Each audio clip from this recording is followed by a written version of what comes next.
Anderson power poles are one of the very best ways to make DC power connections when you're connecting a transceiver or other equipment in the shack to your DC power source, whether it be a power supply, a battery connection, or any other connection where you would want to power up a piece of equipment, but you still want the ability to disconnect that equipment rapidly.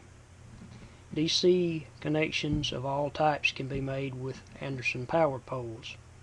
So how do Anderson power poles work? Well, if you're not familiar with them, they come in two separate actual components. One for the positive side, one for the negative side, obviously. The connector bodies, the plastic connector bodies here, have steel tabs inside to hold tension on the crimp-on conductors or terminals. More on that in a minute.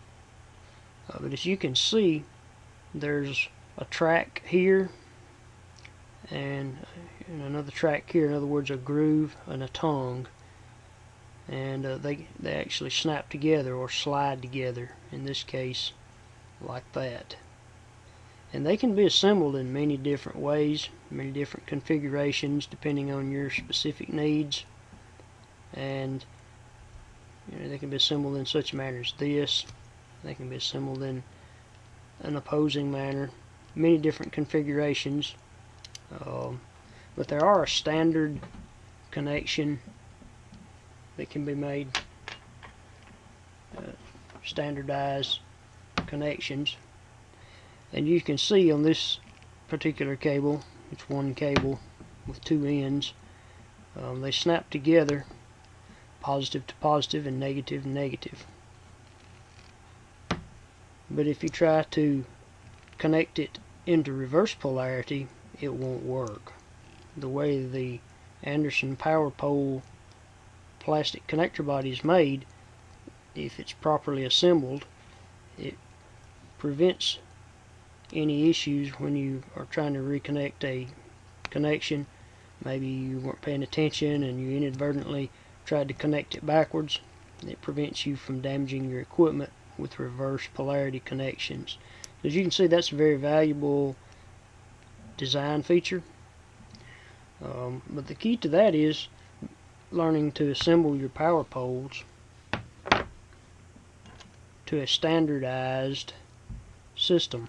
And there are standardized systems out there as far as the patterns of connection. And if you will look at this connector, this is the standard DC connection pattern that's used in most of your amateur radio connections and many other connections as well.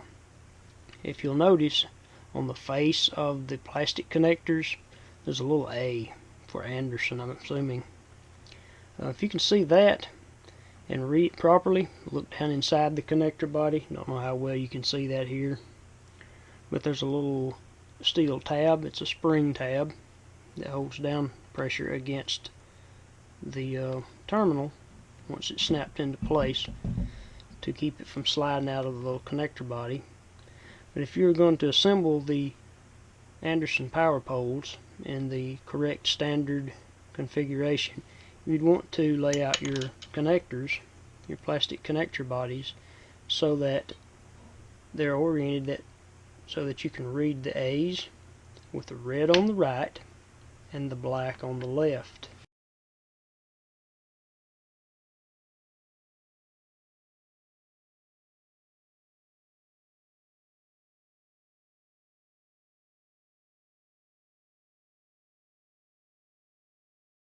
Here's a couple of examples of two plastic bodies that have been already connected. The one on the right being a correct connection, the one on the left being incorrect. And you'll notice when you try to mate these two connections together that if you try to put the positive to the positive and the negative to the negative, it won't assemble because they're different. This one is assembled correctly, this one's assembled incorrectly. And you'll notice that if you have one that's assembled incorrectly and you try to attach it, it will connect in a reverse polarity condition. Big no-no. Always be sure that you have the correct polarity configuration before assembling your power poles.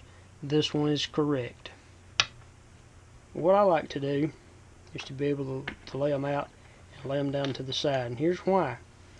I always use a drop of super glue on the track or the tab, and when I install it, snap it together, it glues those two plastic connector bodies together so that they don't slide apart later while you're trying to connect your systems. They actually send a little tiny steel key that can be inserted into the little hole right there. I don't know if you can see that or not. I personally don't care for that feature. It doesn't work too well and tends to distort the body a little.